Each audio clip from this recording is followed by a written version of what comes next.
നമസ്കാരം. വെളിച്ചം ചാനലിലേക്ക് സ്വാഗതം. 2025 മാർച്ച് 7, 8, 9 തീയതികളിലെ ദിനഫലങ്ങൾ, രാശിഫലങ്ങളാണ് ഇതിൽ പറയുന്നത്. 12 രാശിക്കാരെക്കുറിച്ചും പറയുന്നുണ്ട്. ഒരു ദിവസം മിനിമം നമ്മൾ അറിഞ്ഞിരിക്കേണ്ട ജ്യോതിഷ വിവരങ്ങളാണ് ഇതിൽ ഉൾപ്പെടുത്തിയിരിക്കുന്നത്. ഇതിൻ്റെ കറക്റ്റ് ടൈമിംഗ് പറയുകയാണെങ്കിൽ മാർച്ച് 7 രാവിലെ 11:45 AM മുതൽ മാർച്ച് 9 വൈകിട്ട് 5:45 PM വരെയാണ് ഈ ഫലങ്ങൾ അനുഭവവേദ്യമാവുന്നത്. പിന്നെ എല്ലാ ദിവസവും നിങ്ങളെ ബോറടിപ്പിക്കുന്ന കാര്യം പറയാം. ഈ ജ്യോതിഷം പറയുന്നതിന് ദക്ഷിണ കൊടുക്കുന്ന ഒരു ആചാരമുണ്ട്. കൊടുത്തില്ലെങ്കിലും വലിയ പ്രശ്നമൊന്നുമില്ലെങ്കിലും ഒരു 1-2% ഫലപ്രാപ്തി കുറയും ദക്ഷിണ കൊടുത്തില്ലെങ്കിൽ. ദക്ഷിണ ചോദിച്ചു വാങ്ങാൻ പാടില്ല, അറിയാം. പക്ഷേ പണമായിട്ട് ഞങ്ങൾ ചോദിക്കുന്നില്ല. പകരം എൻ്റെ ചാനൽ ദയവായി സബ്സ്ക്രൈബ് ചെയ്യാം. നേരത്തെ സബ്സ്ക്രൈബ് ചെയ്തവർ ലൈക്ക്, ഷെയർ, കമൻറ്റ് ഇവ കൊണ്ട് ഞങ്ങൾക്ക് പ്രോത്സാഹനം നൽകുക. ഇന്ന് ഭാഗ്യത്തിൻ്റെ മാനദണ്ഡത്തിൽ 12 സ്ഥാനം ഈ 12 രാശിക്കാർക്കും കൊടുത്തിട്ടുണ്ട്. അപ്പോൾ ഏറ്റവും കൂടുതൽ ഭാഗ്യമുള്ള രാശിക്കാരുടെ കാര്യം അവസാനം പറയാം. അതായത് 1-ാം സ്ഥാനം ഞങ്ങൾ നൽകുന്ന രാശിക്കാരുടെ കാര്യം അവസാനം പറയാം. ആദ്യം 12-ാം സ്ഥാനം കിട്ടുന്ന രാശിക്കാരുടെ കാര്യം ആദ്യം പറയാം. ഇതിവിടെ മീനം രാശിക്ക് ദോഷാധിക്യമൊന്നുമില്ല. എങ്കിലും അത്ര നല്ല ദിവസങ്ങളല്ല ഇവർക്ക്. ഗുണദോഷ സമ്മിശ്രമായിട്ടുള്ള ഫലമാണ് തരുന്നത്. മീനം രാശി എന്ന് പറയുമ്പോൾ പൂരുട്ടാതി അവസാന പാദം, ഉത്രട്ടാതി രേവതി. ഇവർക്ക് 4 ഗ്രഹങ്ങൾ പ്രതികൂലങ്ങളാണ്. സൂര്യൻ, ശനി, രാഹു, ചൊവ്വ.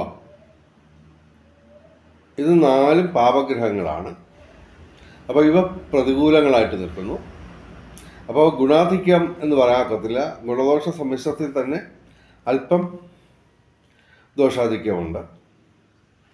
ശുക്രൻ മാത്രമാണ് ഡയറക്റ്റായിട്ട് അനുകൂലമായിട്ടുള്ളത്. ബാക്കി ഗ്രഹങ്ങൾ ഗുണദോഷ സമ്മിശ്രമായിട്ട് നിൽക്കുന്നു.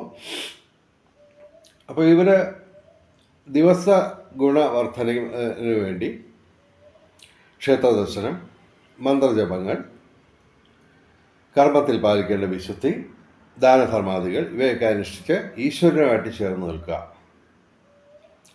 അപ്പോൾ തീർച്ചയായിട്ടും ഈ ചെറിയ ദോഷാധിക്യമുള്ളത്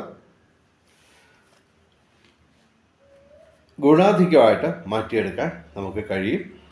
അങ്ങനെ മീനം രാശിക്കാർക്ക് കഴിയട്ടെ എന്ന് ഞങ്ങൾ പ്രാർത്ഥിക്കുന്നു. ഇനി 11-ാം സ്ഥാനം ഞങ്ങൾ കാണുന്നത് കുംഭം രാശിക്കാണ്. അവിട്ടം അവസാന 2 പാദം, ചതയം, പൂരുട്ടാതി ആദ്യ 3 പാദം. കുംഭം രാശിക്ക് ശുക്രനും ബുധനും അനുകൂലമാണ്. അപ്പോൾ ഇവർക്ക് കലാസാഹിത്യ രംഗത്തും ബൗദ്ധിക രംഗത്തും വിദ്യാഭ്യാസ രംഗത്തുമൊക്കെ ഉയർച്ച ഉണ്ടാവും. അതുപോലെ തന്നെ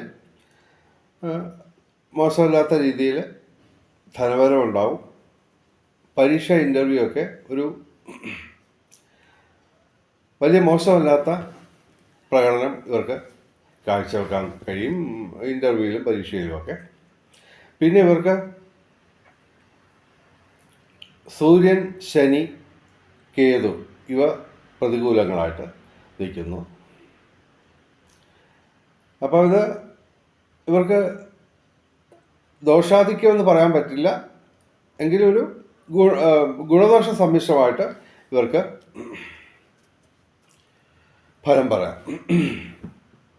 കുംഭൻ രാശിക്കാരും ക്ഷേത്രദർശനം, മന്ത്രജപങ്ങൾ അതെല്ലാവരും ചെയ്യണം. എല്ലാ രാശിക്കാരോടും ഞങ്ങൾ പറയുന്ന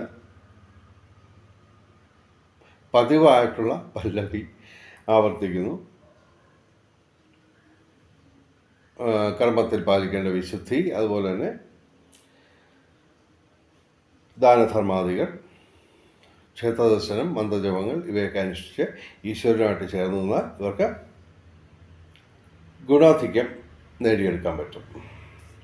ഇനി 10ാം സ്ഥാനം ഞങ്ങൾ നൽകുന്നത് മിഥുനം രാശിക്കാണ്.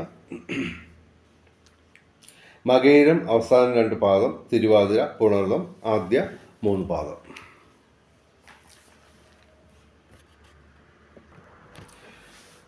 മിഥുനം രാശിക്ക് ഗുണദോഷ സമ്മിശ്രമാണ്. എങ്കിൽ ഇവർക്ക് ചൊവ്വയും വ്യാഴവും പ്രതികൂലമായിട്ട് നിൽക്കുന്നു. സൂര്യനും ശനിയും ഗുണദോഷ സമ്മിശ്രമായിട്ടുള്ള ഫലം തരുന്നു. ചന്ദ്രനും ബുധനും അനുകൂലമായിട്ട് നിൽക്കുന്നു. ഇവർക്ക് സാധാരണ ദിവസങ്ങളായിട്ട് അനുഭവപ്പെടും. ഗുണവർദ്ധനവിന് വേണ്ടി ഈ ഗുണദോഷ സമ്മിശ്രമായിട്ടുള്ള ഈ ദിവസം ഗുണാധിക്യമുള്ള ദിവസമായിട്ട് മാറ്റാൻ തീർച്ചയായിട്ടും ഈശ്വരനുമായിട്ട് ചേർന്ന് നിൽക്കുക. അതുപോലെ തന്നെ മന്ത്രജപങ്ങൾ, ക്ഷേത്രദർശനം, കർമ്മത്തിൽ പാലിക്കേണ്ട വിശുദ്ധി, ദാനധർമാദികൾ ഇവയൊക്കെ അനുഷ്ഠിച്ച് ഈശ്വരനുമായിട്ട് ചേർന്ന് നിന്നാൽ ഇവർക്ക് ഗുണാധിക്യം നേടിയെടുക്കാൻ കഴിയും. ഇനി ഞങ്ങൾ 9ാം സ്ഥാനം നൽകുന്നത് കർക്കിടകം രാശിക്കാണ്. പുണർദം അവസാന പാദം, പൂയായില്യം. കർക്കിടകം രാശിക്ക് സൂര്യൻ, ശനി, ചന്ദ്രൻ, ചൊവ്വ ഇവ പ്രതികൂലമായിട്ട് നിൽക്കുന്നു.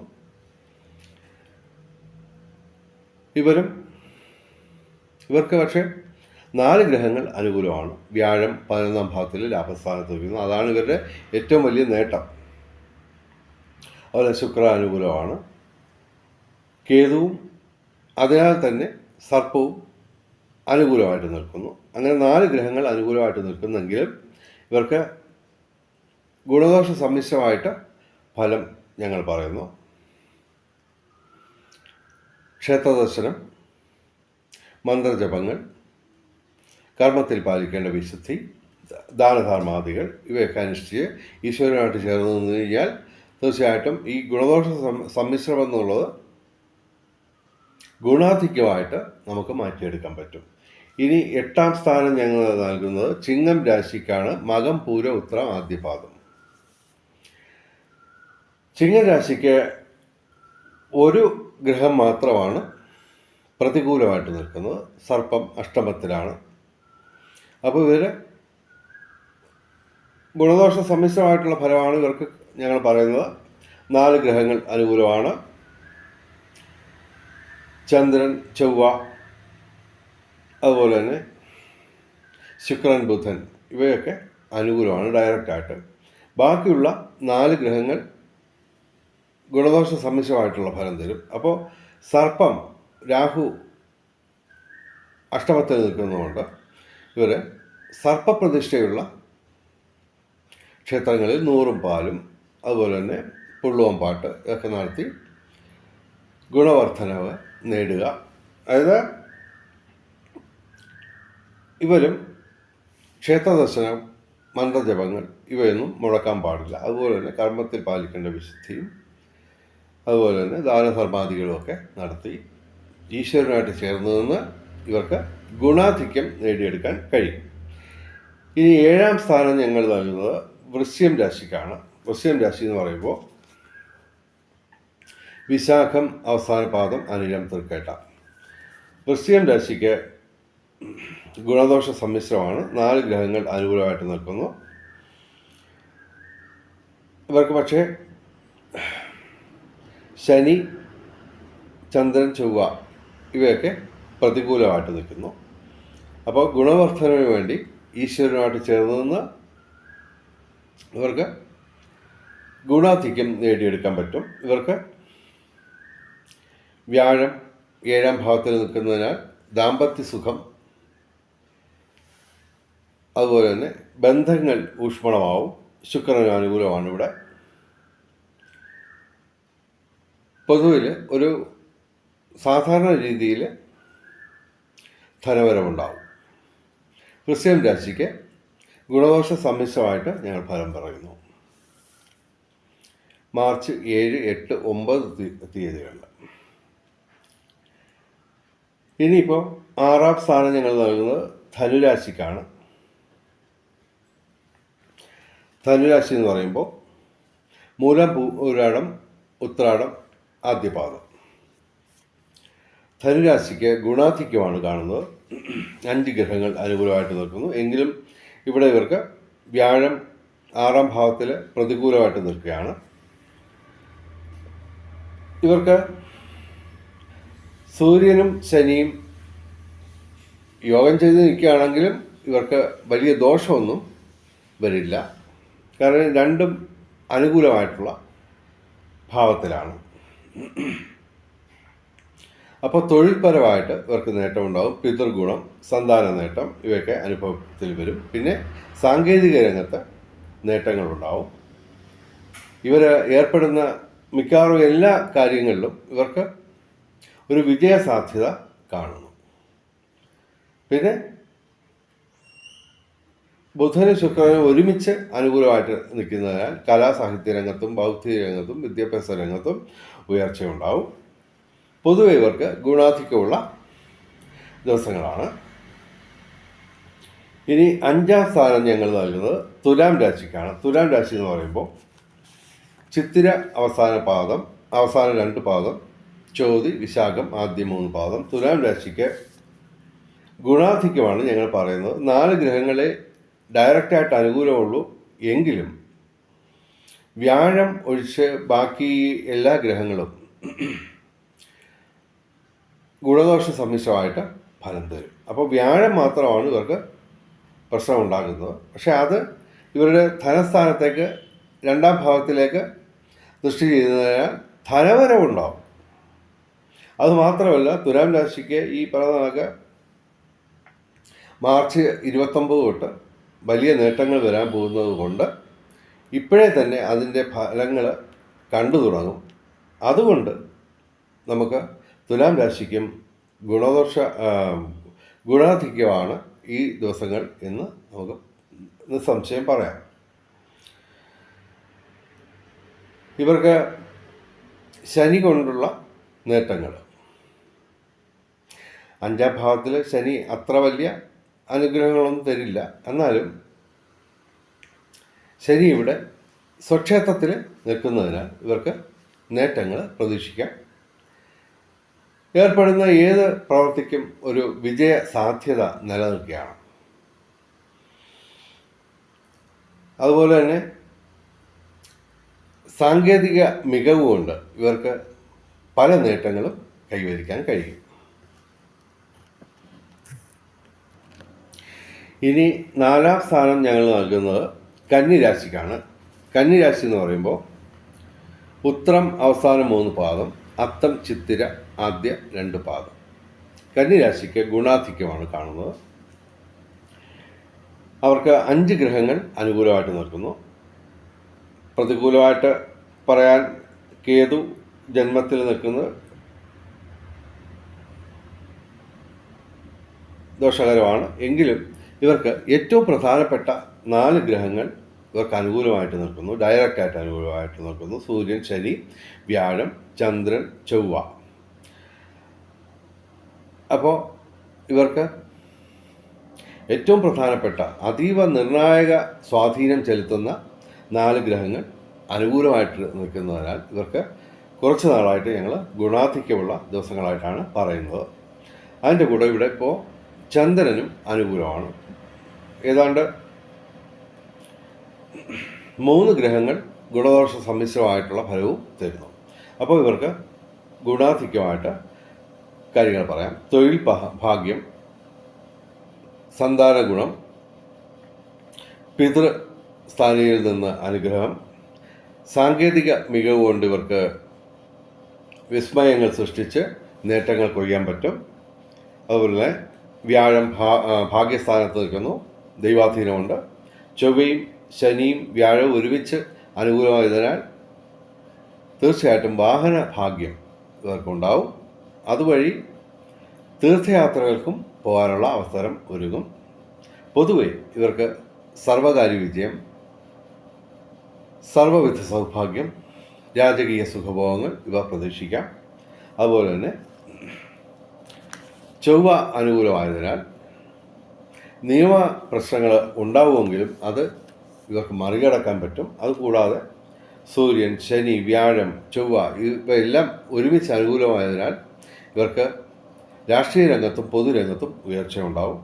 കൃഷി, റിയൽ എസ്റ്റേറ്റ് മേഖലയിൽ ചൊവ്വ അനുകൂലമായതിനാൽ ഇവർക്ക് ധനവരവുണ്ടാവും. പൊതുവെ കന്നിരാശിക്ക് ഗുണാധിക്യമാണ് ഞങ്ങൾ കാണുന്നത്. ഇനി 3-ാം സ്ഥാനം ഞങ്ങൾ നൽകുന്നത് മകരം രാശിക്കാണ്. മകരം രാശി എന്ന് പറയുമ്പോൾ ഉത്രാടം അവസാന 3 പാദം, തിരുവോണം, അവിട്ടം ആദ്യ 2 പാദം. മകരം രാശിക്ക് ഗുണാധിക്യമാണ് കാണുന്നത്. 6 ഗ്രഹങ്ങൾ അനുകൂലമായിട്ട് നിൽക്കുന്നു. ചന്ദ്രൻ ഉൾപ്പെടെ ശുക്രൻ, രാഹു, കേതു, വ്യാഴം, ചന്ദ്രൻ, ചൊവ്വ ഈ 6 ഗ്രഹങ്ങൾ അനുകൂലമാണ്. പക്ഷെ ഇവിടെ ശനി അത്ര കണ്ട് അനുകൂലമല്ല എങ്കിലും സ്വക്ഷേത്രപരമായ ശനി വലിയ ദോഷമൊന്നും ചെയ്യില്ല. ഇവർക്ക് ഊഹക്കച്ചവടങ്ങളിൽ നേട്ടമുണ്ടാവും. വിവിധ സ്രോതസ്സിൽ നിന്ന് ധനവരവുണ്ടാവും. ബന്ധങ്ങൾ സുദൃഢമാവും. അതുപോലെ തന്നെ ദാമ്പത്യ സുഖം പ്രതീക്ഷിക്കാം.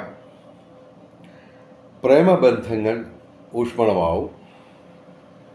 അതുപോലെ ചൊവ്വ 6-ാം ഭാവത്തിൽ അനുകൂലമായിട്ട് നിൽക്കുന്നു. അപ്പോൾ ഇവർക്ക് കൃഷി, റിയൽ എസ്റ്റേറ്റ് മേഖലയിൽ നേട്ടമുണ്ടാവും.